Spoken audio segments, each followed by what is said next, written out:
Shidarth Chandra, who is our medical director here at Community Counseling Center, and today he will be discussing what compassion fatigue, burnout, and transference are. So compassion fatigue is the experience that someone has who is taking care of someone else. The main thing is that it's basically a physical, emotional, spiritually tolling experience that drains someone. And so the common thing is, a common term for it is called caregiver burnout.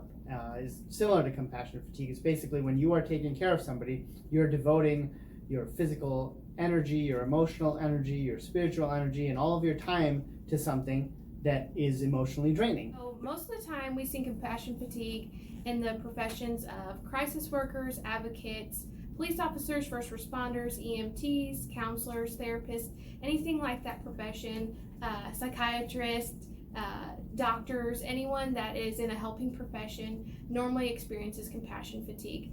So with that, most of those professions see burnout. So with that being said, can you explain what burnout is? So burnout is basically an extreme of compassion fatigue. Burnout is a constant emotional, physical, and spiritual drain that basically never lets up. And so you just run out of energy. It's like a gas tank, When you are burning through fuel taking care of somebody, eventually the tank runs low and you just got nothing left to give. And that's what most people experience is burnout, is that you're just tired, you have no more energy, you have too many things going on, and it can become very overwhelming. And that feeling, that overwhelming sense of like pressure to be able to continue doing something and being unable to do it is how most people tend to describe burnout.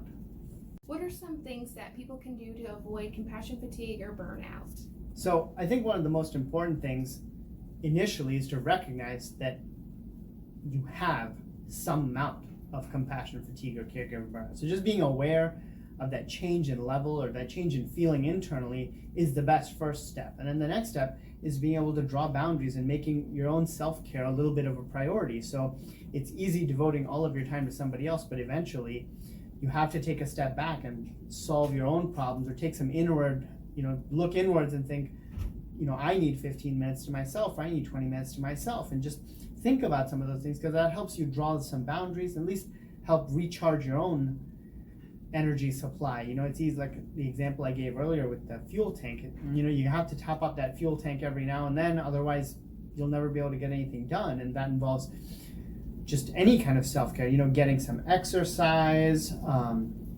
doing things that you personally enjoy, or just even just taking a break from taking care of somebody for even 10 or 15 minutes is enough to recharge a little bit. But just having that distinct period away from whatever is the cause of your compassion fatigue or caregiver burnout is enough to just recharge a little bit.